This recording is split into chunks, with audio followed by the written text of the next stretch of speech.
Welcome to A Moment of Bach, where we take our favorite moments from the composer's vast musical output, just a minute's worth or even a few seconds, and show you why we think those moments are remarkable.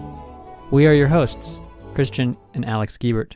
Today's moment comes from the motet Der Geist, hilft, unser Schwachheit auf.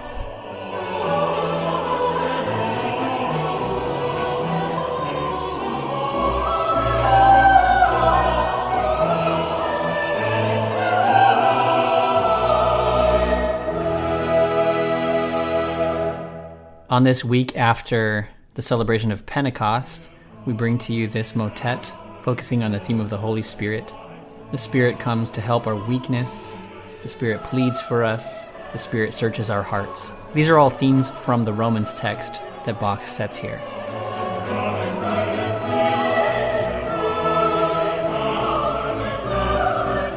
This music was written for a funeral, we know this for sure, and to our modern ears, and maybe even to the ears of the people who heard it then, I'm not sure that the quality of this music sounds like funeral to me, does it? To you, Christian? Well, it doesn't sound as funereal as what we're going to do next week. Let's just say that. Yeah.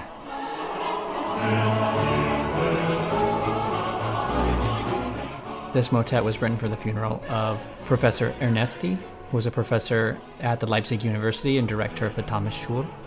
And just as a side note, this is not the same Ernesti with whom Bach had a famous feud about a certain singer being in his choir. It's a whole thing we'll get into another time.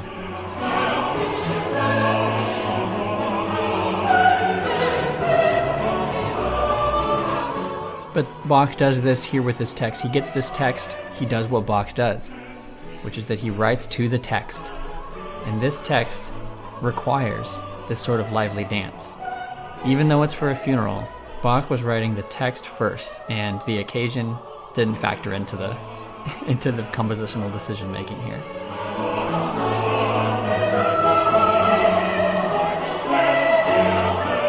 The Spirit helps in our infirmities, for we know not what we should pray for as we ought, but the Spirit itself makes intercession for us, with groanings which cannot be uttered.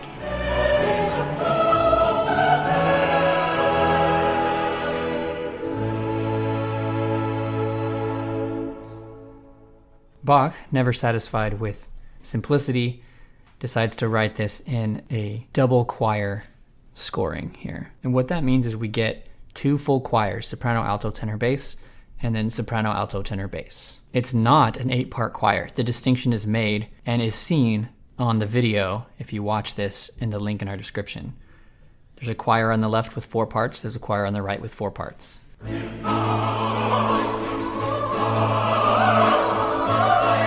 What makes this even more easy to see as you watch it, and then if you listen for it, you can also hear this, is that one of the choirs is supported by strings and the other is supported by woodwinds.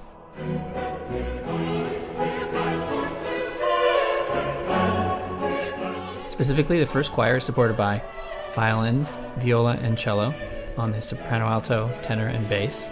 And then choir 2 is oboe 1, oboe 2, and then English horn, or the Baroque version of an English horn, basically, and bassoon over there. They just double the vocal parts. Then the other thing happening is the continuo part, which is standard for the music practice of the day, and that's the bass part, covered by usually a violon, which is like a double bass of the time, and whatever continuo keyboard instrument, probably a small organ.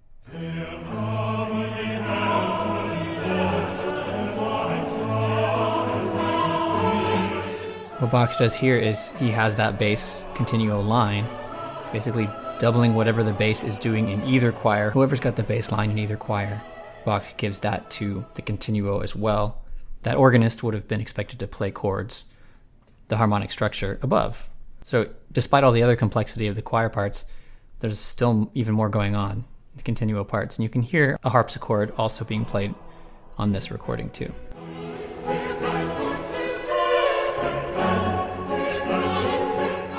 We should not brush past the just staggering complexity of the scoring of this work.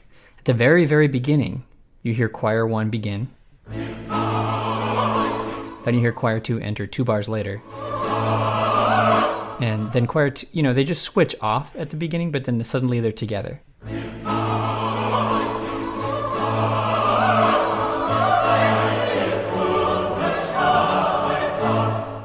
And then he has them do these little musical conversations, although a lot of times one of the voices, like sometimes it's the soprano, from one choir will still trail on while the other choir is like fully entering.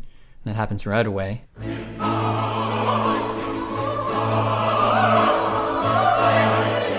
And then for much of this piece, he's got both choirs going together in true 8-part harmony. And it's like this. Whichever of the two choirs has the like true low foundational bass part, he doubles that bass part in the continuo. But the other choir still does have a soprano, alto, tenor, and bass. They're just all doing different things. Typically, at that point, that particular bass part is a little higher. So you do have 8 separate written out parts, as well as the harmonic filling in that the continuo player is expected to do.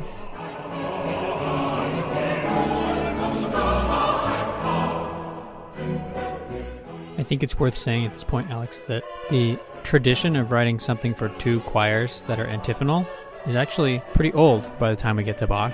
We see it in composers 1, 2, 3 generations before him and more. But what is really interesting, like that seems anachronistic but is totally true, is that the idea of an instrumental bass line that covers the bottom of whatever is the lowest at the time and some harmony above is a newer concept than using a double choir or triple choir or whatever choral forces, because it's already over 100 years old now at this point that there could be a huge double choir or triple choir, but that predates the use of figured bass even. So composers like Monteverdi and after Monteverdi coming into the 1600s now had an opportunity to support the voices with written out parts. Otherwise, in times past, they might have just played anyway. We think that that's what happened with a late Renaissance music, that instrumentalists would double the voice parts. Sure. So this is actually kind of in a nice older style in that respect. But as you mentioned, Alex, there are things about the scoring that are Bach's signature spin. And the one that jumps out to me the most is not that the bass is always covered, the bass line, the continuo always covers whatever is happening in the bass 1 or bass 2 part, but that the doubled instruments that are prescribed for each choir are prescribed at all, and that they are different. That one of them is a string choir and the other is like a double reed choir. That's really cool. That you don't really see that anywhere else. You don't, and it's the only motet where it's like that, and we have it in Bach's own hand, his own handwritten parts for these orchestral doublings. So we know that was done, or at least it was intended, and it probably was done. And the really cool thing about that is that it informs the rest of Bach's choral work. There are only 6 extant motets in the Bach oeuvre. Like, that's it. I mean, it's kind of crazy because he wrote so much vocal music. That's unbelievable. But it just doesn't, until you hear that number, it just doesn't seem right. It just seems like the scope of them is big. I just would assume, like, if I had to guess before I knew that number, Alex, I would have said 10 or 15. You know, I just, because I just don't, they're also different, and they all have such a different structure and scope and everything. Right.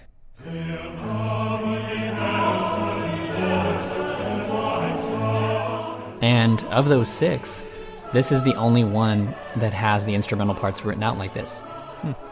But it's still a pretty good guess that this would have been done with the other motets as well. Because instrumental doubling, the support of instrumental parts, was part and parcel of this time period. And it was also characterized in the place, like that was a German tradition. So it's a little less common for them to have their own music be this choir-only stuff. Now, in church services, Bach didn't only program his own music, you know. I mean, he had a lot of music to program for the choir to sing in church that has a lot to do with how the order of service needed to be. It was very particular. It had to be a certain way, depending on the Sunday. And usually there would need to be a motet, and he would just use old ones. And this is, scholars think this is why he didn't write that many of these choral motets, because even though he had tons of cantatas that he wrote, that was the big thing to do, is to write the cantata for the Sunday, not so much a motet. And that's why the motets we do have are basically for special occasions, like this funeral one here. So, even so, there's some of his best work, and we've looked at Jesu meine Freude before, which is an absolute choral masterwork. And if you ever get a chance to hear any of these motets performed, I mean, we also looked at Komm Jesu komm, which was another double choir. And we have yet to look at, but we should at some point, Singet dem Herrn, which is an amazing, very complicated double choir thing. Not that this one isn't, but I guess all this is to say is what's cool about this one is those instrumental written out parts by Bach, because it really gives us the flavor of what it would have been like. You've got your Baroque string orchestra helping out one group, and you've got your woodwinds helping out the other, and that will serve to distinguish the tone between the two groups, because otherwise you've just got voices and voices, and regardless of vocal tone, it's going to sound pretty similar, and it does, as you can hear. As soon as you, like, everybody's voice sounds different, right? Everybody has a different timbre of their voice. However, anytime you add voices and start to have a larger group, the homogeny just increases, right? And until you get to the point where it just sounds like a choir. I think tone production is a big deal, but at a certain point, the certain timbres go away, right? So having these orchestral sub-orchestras, these little small chamber groups, although it wouldn't have been called a chamber group because that was basically reserved for like secular music, that terminology back then, so it's different than what we think of today. But that little orchestra on either side would have served to really help differentiate the sound of these two separate choral units. I love that he was thinking timbrally and texturally, and I think we've said recently, sometimes we don't think of Bach as the texture composer or the timbre composer. Yeah. Definitely, though, he was, right. And this is great evidence. The fact that he knew that he wasn't just going to have a double choir thing here. He was going to have a double choir thing here where they actually were made to sound different by the orchestration. Right.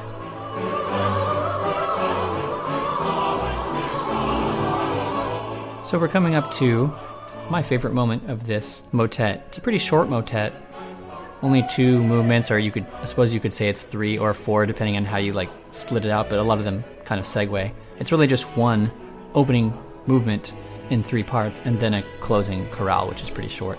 But this middle part is the part that I love. It suddenly goes into a different time signature, but listening to it the first time you hear it, it really throws you. You don't really know what it is until you've gotten your bearings.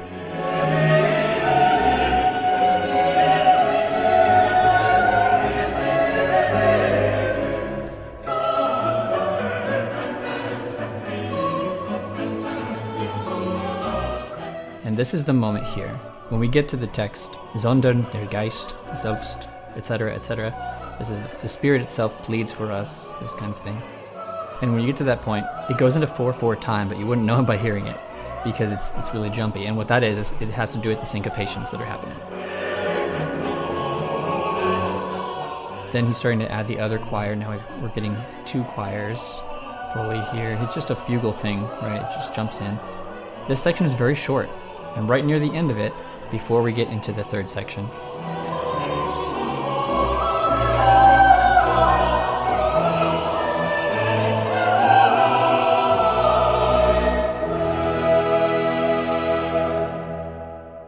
a really tremendous syncopation thing happens in the first soprano part in choir 1. It's at the top of the texture, so you can hear it really well. Listen for that.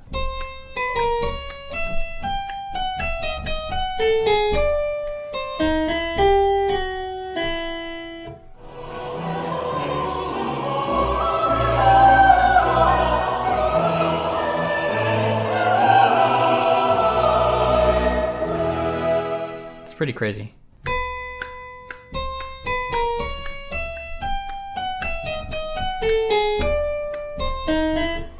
The way that those notes are just off the beat, I mean, that's the syncopation, right? That's what it is. It's just notes played a half beat early, basically. Typically is what that is. But there's a lot of it going on before that, but he comes into a concluding cadence there. So he's ramping it up, and he's doing more and more of these little syncopations during this section until you get to that concluding cadence. And about 4 bars before it, it goes to the craziest stuff.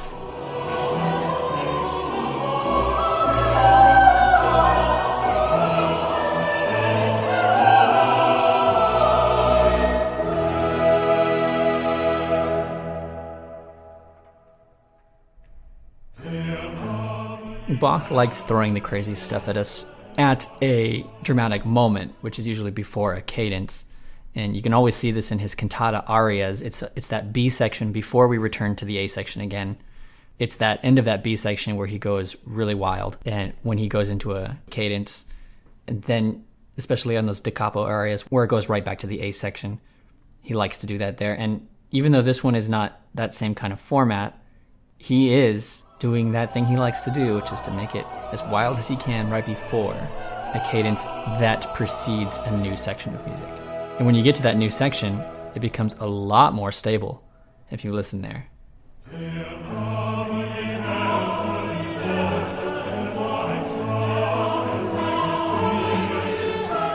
Marked à la brève, which is just like a common time sort of marking.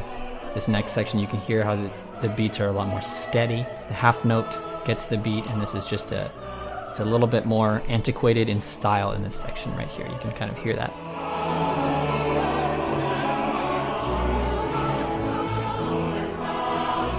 And it's always the text with Bach, right? Because here, when you get to the steady section, that's when we get to the steady text. The text being about Spirit making intercession for the saints according to the will of God. In the Lutheran theology, the Spirit is what grants humans faith. Faith is a gift from God that comes to us through the Spirit.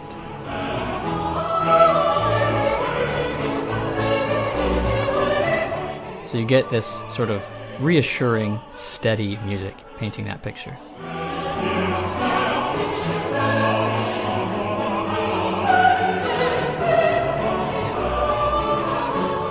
And the contrast from before is very pronounced, because the words of the moment you were talking about, Alex, we come out of that triple meter section into the next section with the word but the Spirit, and so on. And so that's where Bach creates the first division in the music. We go into 4 beats per measure. But the Spirit itself maketh intercession for us with groanings which cannot be uttered. But in the German, the last word of the sentence is groanings. And it is a word that we have heard before on this podcast, because it's a word that, it's a sigh. It's a word that Bach always sets interestingly. He always centers in on that word. Seufzen, sighs, or groanings. And the description is of the Holy Spirit making intercession for us with groanings which cannot be uttered. I love that.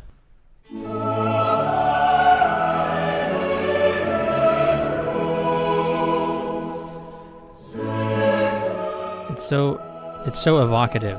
And that's the word that is sung during my moment, during those crazy syncopations, right? It's all those fluttering anxieties of the heart, right? And also a little before, with a few pages before that, when we have ba-dum, ba-dum, ba-dum, and that's also groaning. But also, maybe this is the Spirit's groaning on behalf of us because of something that we can't even express with our own words. And in this case, it's the Holy Spirit's job of speaking on our behalf when we can't find the words, which is another kind of a Pentecost theme, because the Spirit came down on Pentecost, and the story goes that the people could then speak in the different languages, or the people could then understand each other who spoke in different languages originally.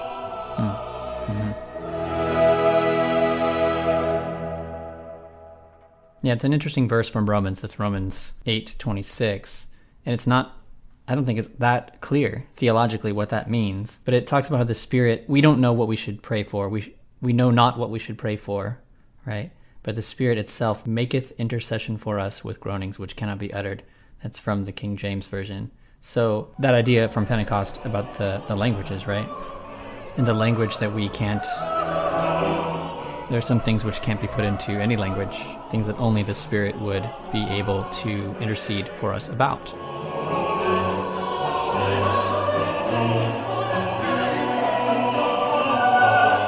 And now, here is that Seufzen moment from this motet.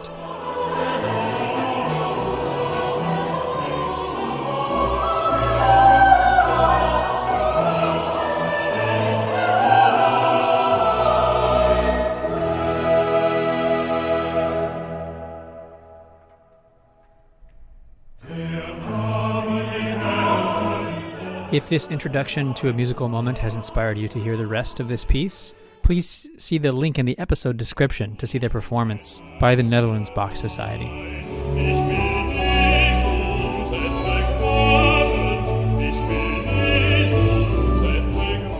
Do you want to hear our episodes as they are released? Find us on your podcast app on your phone and hit subscribe. You can also listen to us on YouTube. Our episodes come out there as well, and I know that some of you do that. Or Spotify, Pandora, anywhere you can find podcasts. Okay, Christian, what's up for next week? Next week, we return to Gottes Zeit ist die allerbeste Zeit, also called Actus Tragicus, a masterwork of an early Bach cantata that we explored the instrumental introduction of way back at the beginning of the first year of this podcast. But this time, we will look at the central moment of the entire work. One of the great moments of Bach. All-time great moments. And if you know the piece and the recording, you know what we're going to talk about. Otherwise, you don't. Either way, until next time, enjoy those moments.